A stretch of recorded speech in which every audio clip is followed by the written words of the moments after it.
और वह सबसे बड़ा प्रेत हुआ। धुंधकारी अकाल मृत्यु हुई है। और धुंधकारी इतना बड़ा प्रेत हुआ कि दोपहर में कोई नहीं निकल पाता। इतना बड़ा प्रेत। लोग गांव में डरा करते तो चाहते तो मत जाना पंडित जी के दरवाजे होकर के, नहीं बड़ा प्रेत पकड़ लेगा। एक दिन की बात है कि गोकर्ण महाराज जी रात्रि में अपने घर में आ गए। और जब गोकर्ण महाराज जी अपने रात्रि में घर में आए वो संत है, घर खंडार हो चुका है, पिताजी तो पहले जा चुके, माता भी अकाल मौत हो गई, भाई को बेचाओं ने भी मार दिया, सारा घर तबाह हो गया। अब वो बड़ा प्रेत योनि में मिला। तो रात्रि में जब अपने भैया को देखा, छोटे भाई गोकर्ण महाराज जी को, तो प्रेत धुंधकारी अपने उद्धार के लिए नाना प्रकार से अपने स्वरूपों को अपने भाई को दर्शन कराया है। अपने मुख से उल्कापात किया, बवंडर के रूप में दिखाया, गैड़े के रूप में दिखाया, भैंसे के रूप में दिखाया, पर संत भगवान डरे नहीं। और अपने हाथ से जल लेकर के मंत्रों से अभिषेक करके उसके ऊपर डाल दिए। जैसे आप लोग देखते हैं अब नवरात्रि आ रही है, बड़े बड़े चौरा बालों का 6 महीने के बाद व्यापार शुरू हो जाएगा। कहते हैं कि अब मेरे पास बड़ा बरम बाबा आ गए, अभी छूट के मेरा नहीं जाएगा। है? तो अपने भाई को स्वरूप दिखाया, अपना परिचय बताया। आह भ्राता त्वदीयोऽस्मिन् द्वन्द्वकारीत नामता स्वकीयेनैव दोषेण ब्रह्मत्वं नातितं मया। बड़ा ही सुंदर धुंधकारी अपना बताया कि भैया हम आप 2 व्यक्ति हैं, पर भाग्य फल अपना अपना है। ये धुंधकारी कहा कि आप एक विद्वान, आप एक संत, संसार के जगत पालन करते हुए उद्धार करने वाले आप, और मेरा क्या दोष कि मैं अपने किए हुए कर्मों को, यातनाओं को भोग करके मैं आज प्रेतक योन में पड़ा हूं। गोकर्ण महाराज जी कहते कि मैंने तीर्थों में गया, तुम्हारे निमित्त पिंडदान किया, जल दिया, तर्पण किया।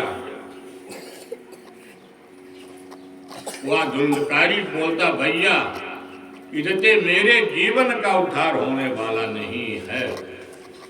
अरे जिसके जीवन में पुण्य हो उसके लिए तो जल तर्पण, तिल तर्पण, पिंडदान, और मेरे जीवन में तो कभी पुण्य का लेश नहीं है। गोकर्ण महाराज जी कहे ठीक है, तुम्हारा स्थान कहाँ, तुम्हारा जहां भी स्थान हो वहां पर जाकर तो अपना स्थान को ग्रहण कर लो। और गोकर्ण का भैया मेरा निवेदन सुन लीजिए, यदि आप मेरे उद्धार नहीं किए तो मेरा जीवन उद्धार नहीं होने वाला है। जय कृष्ण। गोकर्ण महाराज जी ने पक्का वचन दिया, तू मेरा बड़ा भ्राता है। पर देखिए फर्क, बोध महाराज जी कहते हैं एक संत का दिया हुआ प्रसाद से गाय के बच्चे हैं गोकर्ण महाराज, और एक दूसरे के कुल के खानदान का पुत्र है, पर आज वहां पर दोनों भाई सगे बन जाते हैं, एक संत भगवान बन जाते हैं। अपने भाई को प्रेत योनि से मुक्ति देने के लिए पक्का वचन देते हैं। सवेरा हुआ और सवेरा होने पर सभी लोग देखे कोई संत भगवान गांव में आए हैं, क्योंकि गोकर्ण महाराज जी को कोई पहचान नहीं पाया। गोकर्ण महाराज जी ने अपना परिचय बताया कि मैं आत्मदेव का पुत्र हूं, मेरा नाम गोकर्ण। गाय का पुत्र नहीं बताते, मैं गाय का पुत्र हूं। मैं आत्मदेव ब्राह्मण का पुत्र हूं और मैं गोकर्ण हूं। अरे प्रकार बहुत अच्छी बात, पर आप इस घर में कैसे रह गए रात में? पड़ोसी, गांव, परिवार कहते क्यों? अरे ये तो घर बड़ा प्रेत है महाराज, बहुत बड़ा प्रेत है। कहते प्रेत? अभी गोकर्ण महाराज जी बताए, कहे कि प्रेत है। प्रेत कौन कहलाता है? गोकर्ण महाराज जी कहते प्रेत कौन कहलाता है? अरे महाराज इतना बड़ा प्रेत है कि यहाँ पर दिन निकलना मुश्किल है। गोकर्ण महाराज कहते हैं प्रेत क्या भय, हमारे मन में यदि भय है, उस भय के कारण मेरे मन में प्रेतत्व की भावना है।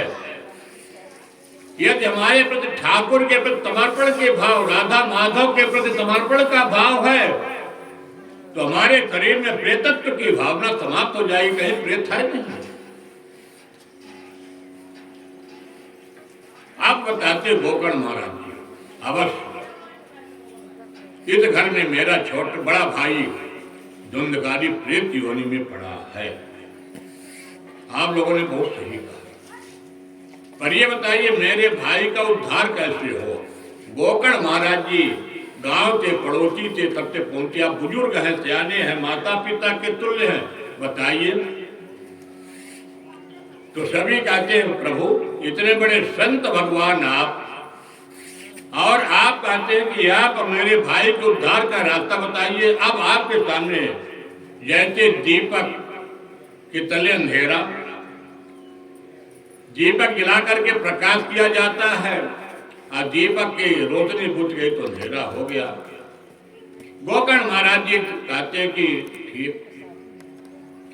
गोकर्ण महाराज जी अपने तपस्या के बल पर सूर्य भगवान को साक्षी मान करके रथ को रोक लिया। प्रार्थना किया कि मेरा भाई प्रेतत्व योन में पड़ा है, आज संसार के साक्षी के स्वरूप में है नारायण सूर्य। मेरे भाई की मुक्ति कैसे मिले, आप कोई साधन बताइए प्रभु, क्योंकि संसार को आप प्रकाश देते हैं, अंधकार को दूर करने वाले हैं, और मेरे भाई को प्रकाश दिखाइए। गोकर्ण महाराज के निवेदन पर आज सूर्य भगवान ने साक्षी मान करके जब पहुंचे हैं, उन्होंने कहा श्रीमद् भागवत मुक्ति सप्ताह वाचनम कुरु।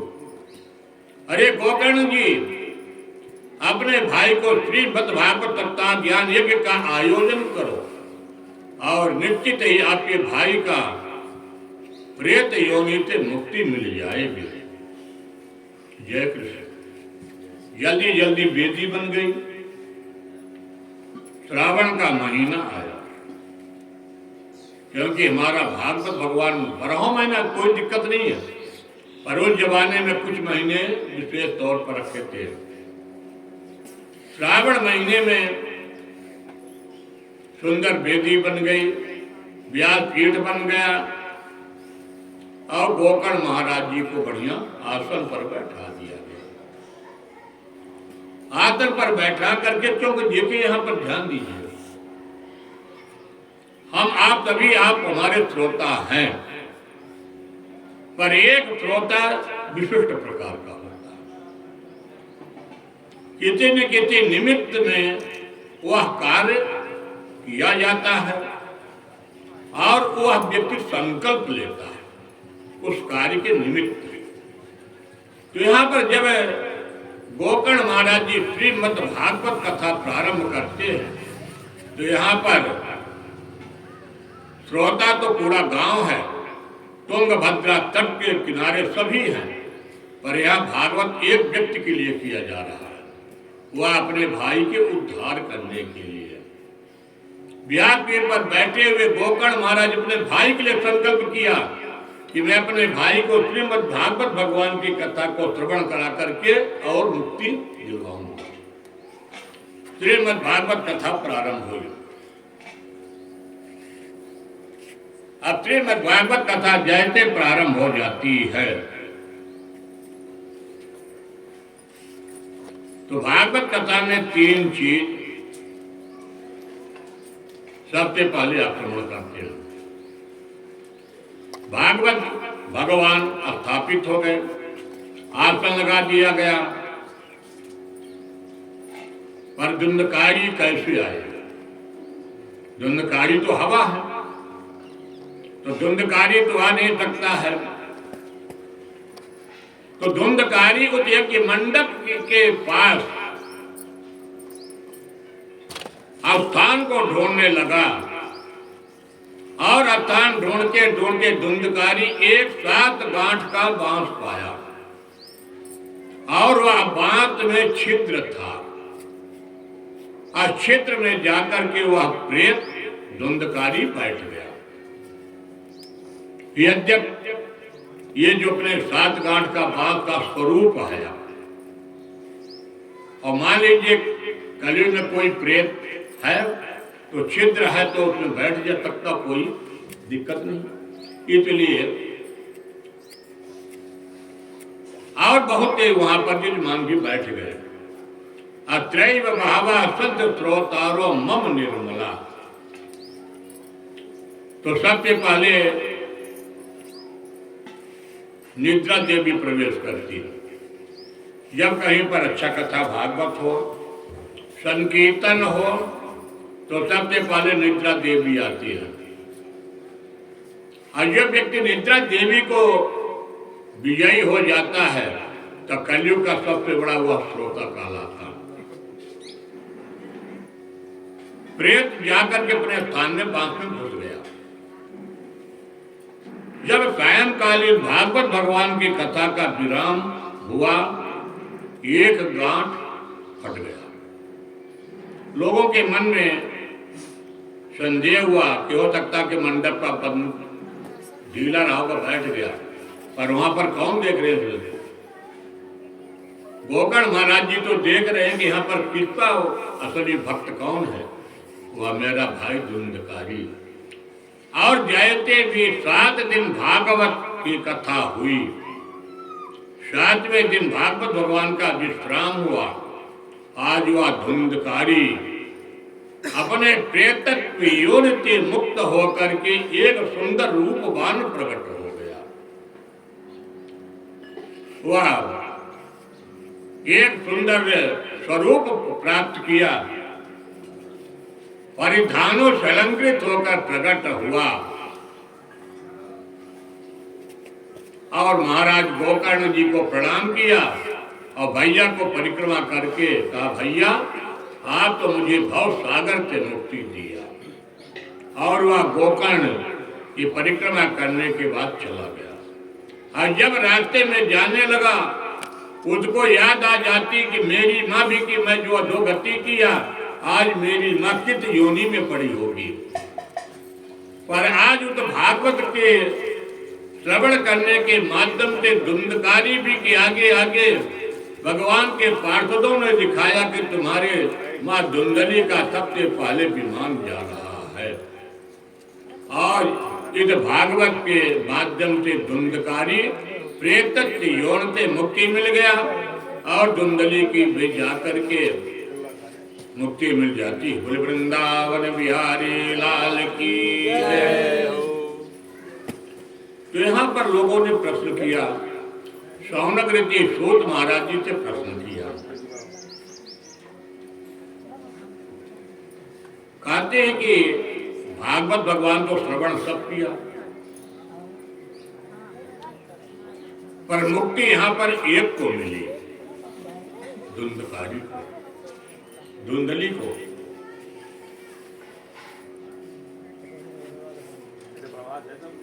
तो यहाँ पर प्रश्न पैदा होता है कि जैसे सरौता, तो सरौता का सानिध्य किससे होता? सुपारी से। यदि अच्छा उसमें गुण है तो सुपारी का जब सहयोग मिला तो सुपारी सरौता काटा, और सुपारी का संयोग हट गया तो सरौता और सोता संधि करिए। तो भागवत कथा तो हो रही है, तो श्रोता माने यजमान कहीं खो गया। तो ऐसा नहीं, जब निद्रा देवी आए तो श्रोता बन के सरौता नहीं।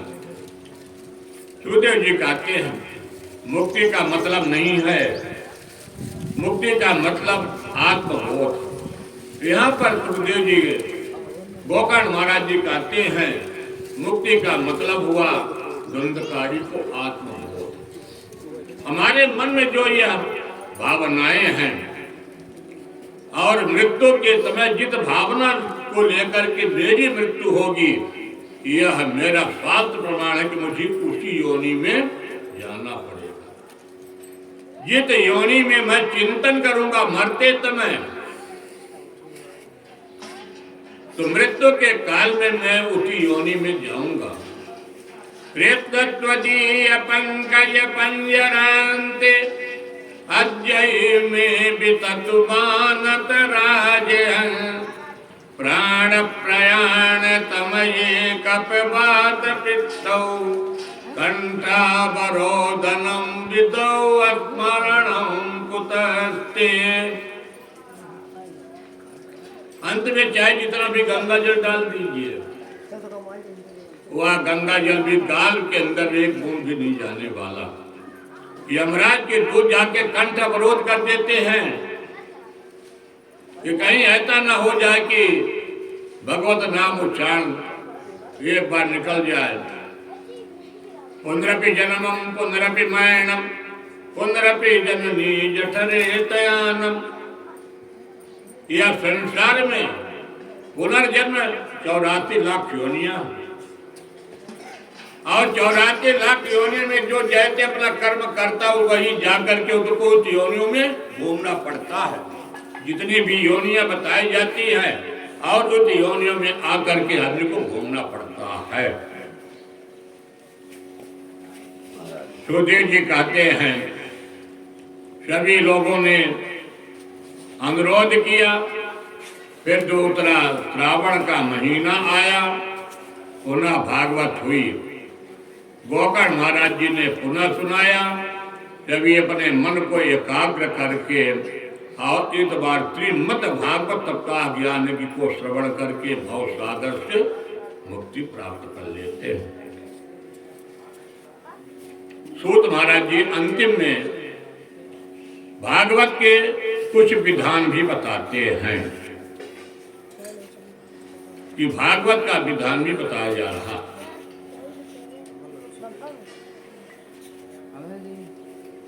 जब भागवत के सुंदर मुहूर्त निकालिए, अब ये कार्यक्रम तो जो चल रहा है इसमें तो मुहूर्त निश्चित है,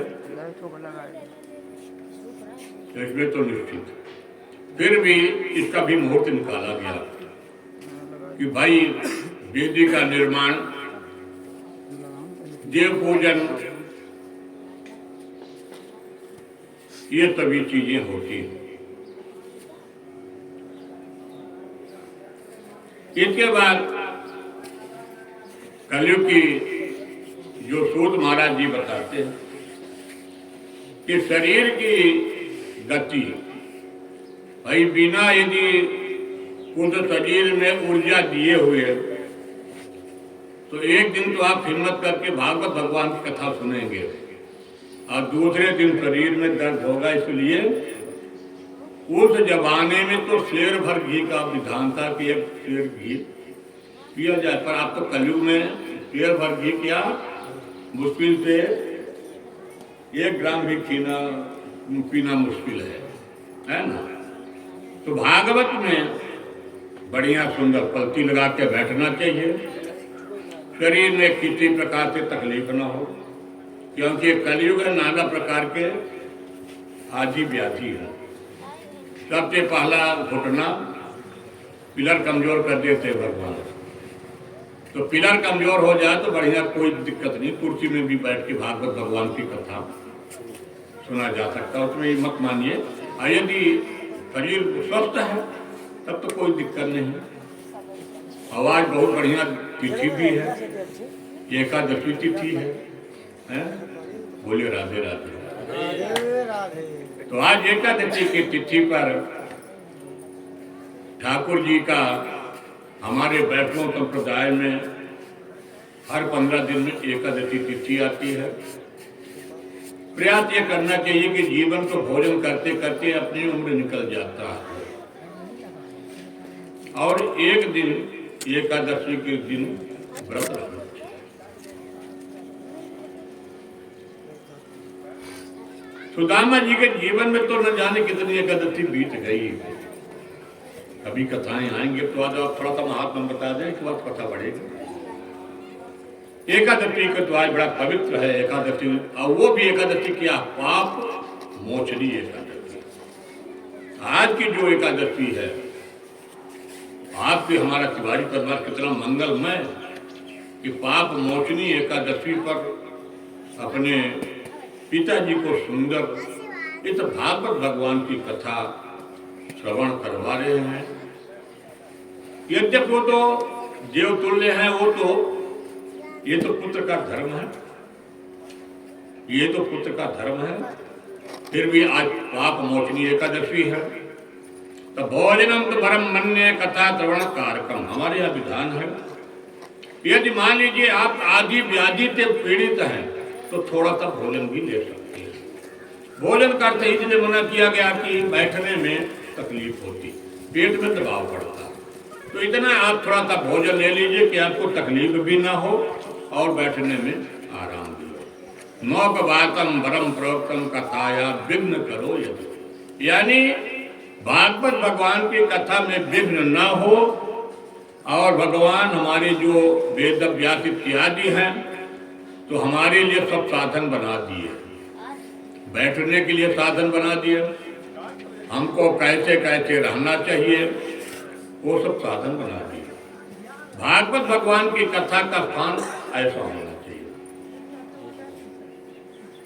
गाड़ी मोटर का जब प्रेशर हारन बजता है तो कथा बांचने वाले जैसे बाजार में जिसकी भागवत होती होगी तो हालत खराब हो जाती है। अब तो कुछ बाईपास बन गया तो थोड़ा सा राहत होगा, पर अंत में यहाँ पर सूत महाराज जी कहते हैं, जितना देवर्ष नारद जी को भागवत सुनाए हैं, भक्ति महारानी आई हैं, ज्ञान वैराग्य आए हैं, उत्तम प्रहलाद धारी तरल गति तयाम चौदव का जारी वीणाधारी तुरत तुर पुतल तया राग करता जुनाबोध इंद्रवादी मृदंगम जय जय तो करा प्रार्थनेत कुमारा यत्रा भाव भक्ता तरत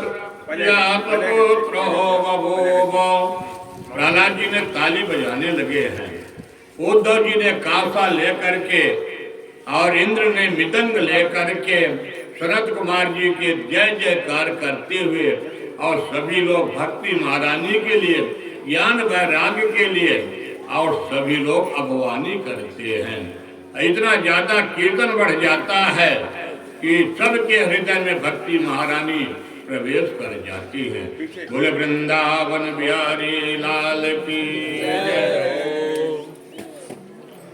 जनमान देते ओदयात शरतता चेत विज्ञातराट तेरे ब्रह्मदामादि कवये मोह्यन्तित सूर्या तेजो बारि मृदाम यता विन्मयो यत्र तरगो नीता दानासेन तदा निरत कोई कम सत्यम परम धीमहि।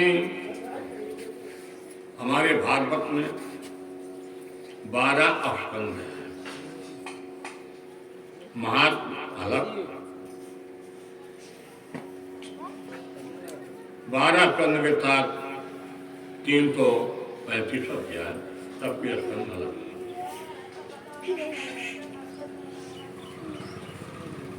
अब यहाँ से आपको प्रथम स्कंद की कथा प्रारंभ हो रही है। आपके छोटे महाराज जी पाठ निरंतर चल रहा है, क्योंकि भागवत का मूल उद्देश्य है पाठ पारायण। खासतौर इस निमित्त में, जिस निमित्त में प्रयास तो ये होना चाहिए कि कोई भी कार्य के लिए चाहे जितने बड़े विद्वान हो, बड़ा पंडाल हो, ठीक अच्छी बात, पर भागवत का यदि मूल पाठ नहीं हुआ तो फिर गड़बड़ समझिए। भागवत का मूल पाठ एक विद्वान लगाइए, और एक हमारे भागवत में विधान भी है, 5 आचार्य होना चाहिए। भागवत का विधान है 5 आचार्य। एक आचार्य आपके पूजन के लिए, एक आचार्य पाठ पारायण के लिए, और गुरु जी स्वतंत्र। जो भी वक्ता हो गुरु जी की श्रेणी में आते, व्यास के पीठ श्रेणी, वो आपको कथा का बोध कराएं।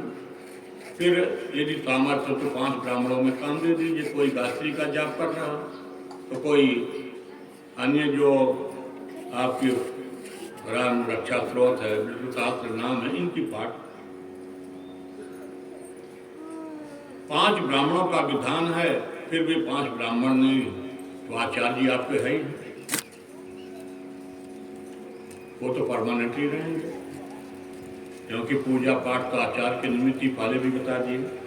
और एक पाठ करता, ये सभी भागवत के विधान आपको बताया। अब हम प्रवेश कर रहे हैं प्रथम स्कंद में।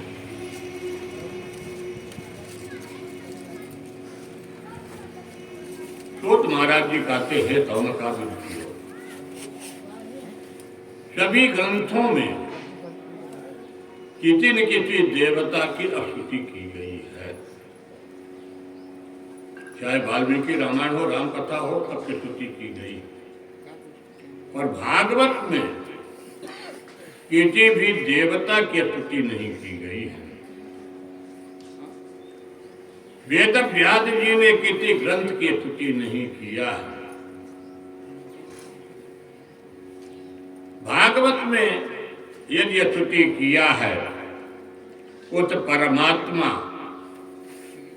कि बिना इच्छा से सारे संसार नहीं चल पाता है, जो सारे संसार के विश्व प्रपंच के निर्माता हैं,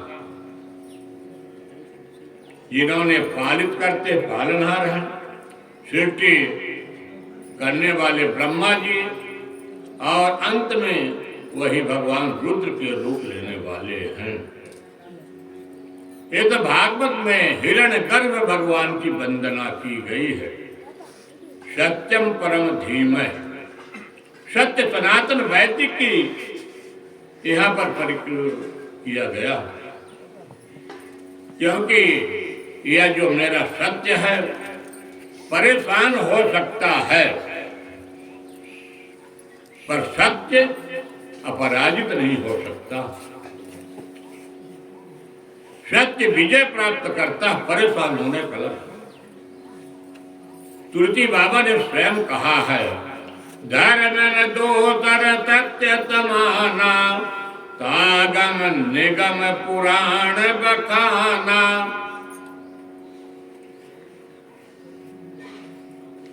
असत्यादि परा धर्मो नहीं असत्य तब पातक पुंजा।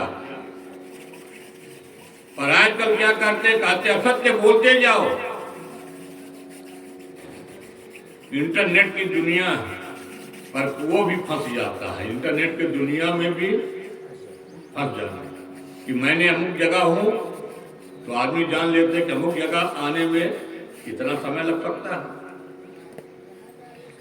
तो यहाँ पर सूत महाराज जी कहते सबसे बड़ा यदि कोई पाप कर्म है तो असत्य झूठ बोलना,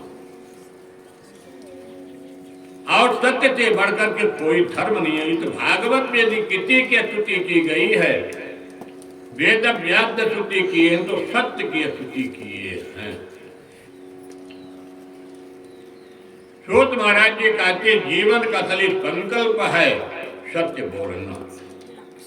अपने जीवन में असली सार है सत्य बोलना। महाराज हरिश्चंद्र जी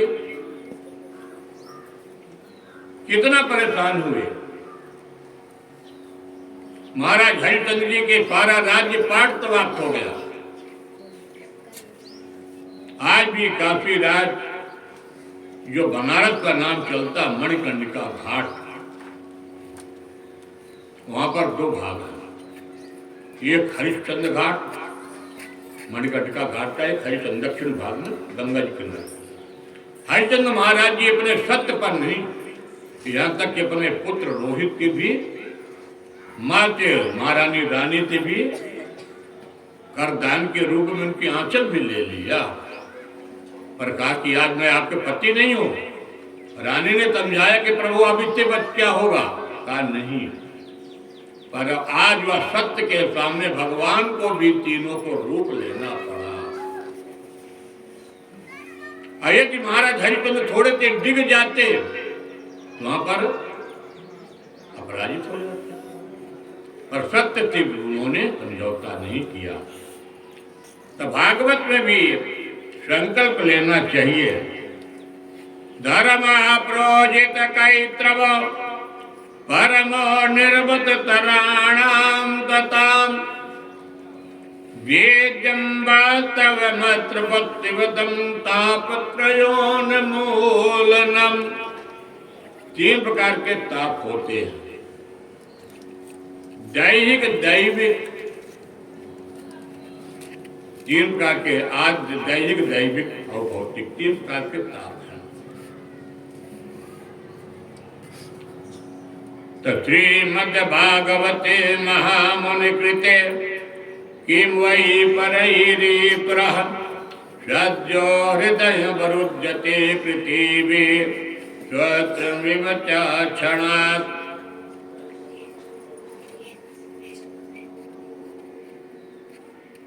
श्रोत महाराज जी कहते हैं ये भागवत कथा निष्कपट की सुनना चाहिए और कामना रहित सुनना चाहिए। कामना रहित का अर्थ ये है कि भगवान से न फ्लैट मांगिए न भगवान से कुछ मांगिए। भगवान तुमको पहले दे दिया, फ्लैट दे दिया, घर दे दिया, परिवार दे दिया, नौकरी चाकरी दे दिया। अब हम भगवान से क्या कामना लेके मांगे? इसलिए भगवान से कोई मांगना नहीं चाहिए।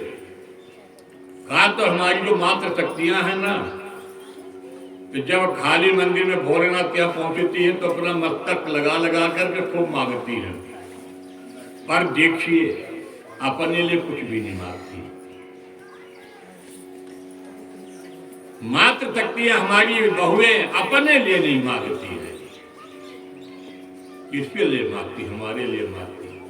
हमारा परिवार दीर्घायु हो, हमारा परिवार वसुधैव कुटुंबकम की भावना हो, उनको तो अपने लिए मांगना चाहिए ना, पर अपने लिए नहीं मांगती। तो श्रीमद्भागवत मुने कृते किम परिणीतरा सद्या हृदय वरुध्यते पृथिवी त्रिविचणात्। यहाँ पर तोत महाराज जी कहते हैं कि यह भागवत कथा क्या परम धर्म है। निर्विकार निराकार भगवान की कथा जो है, कृष्ण की जो कथा है वह निर्विकार निराकार है, संतों की कथा है। भागवत में क्या लिखा? परमहंसायाम संहितायाम, परमहंसों की कथा, किसी बाप दादाओं की कथा नहीं है, संतों की कथा है।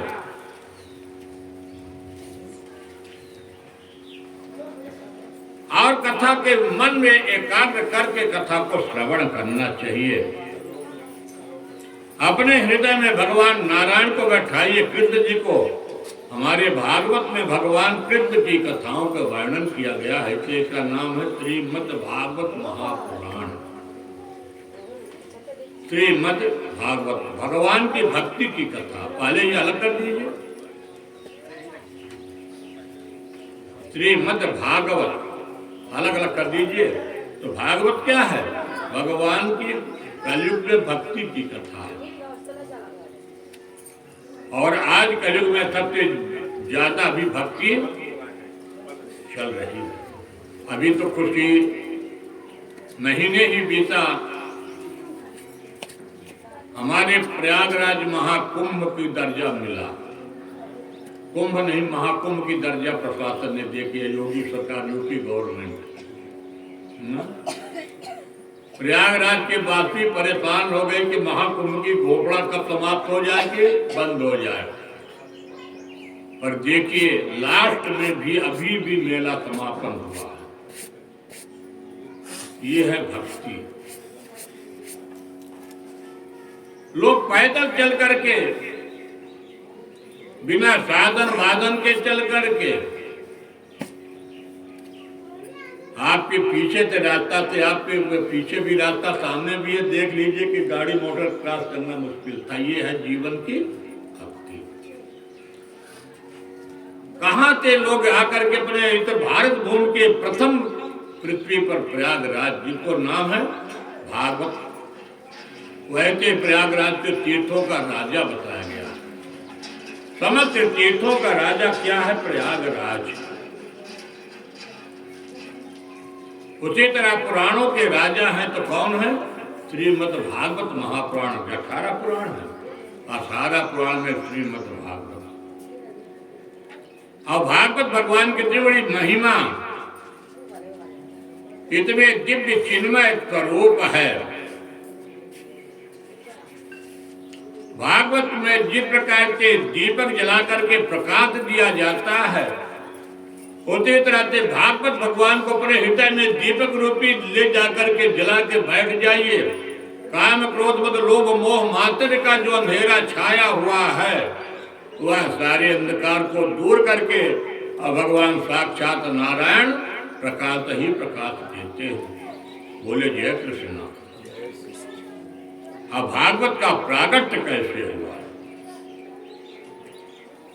निगम कल्पतरोर गलितम फलम शोक मुखादमृत द्रव्य संयुतम पिबत भागवतम रतमालयम मोरहो रतिका भुवि बाबुका।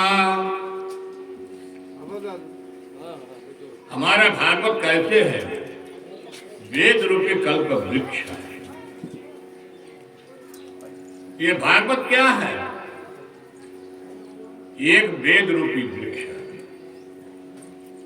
इसकी डालियां अनंत शाखाएं डालियां हैं। एक डालियां नहीं, अनंत शाखाएं डालियां। पिबत भागवतम रत मालयम, और रस भरा। तो कोई व्यक्ति पूछा कि भैया कितने बार सुने भागवत? तो हमारे यहाँ कई बार हो चुकी है।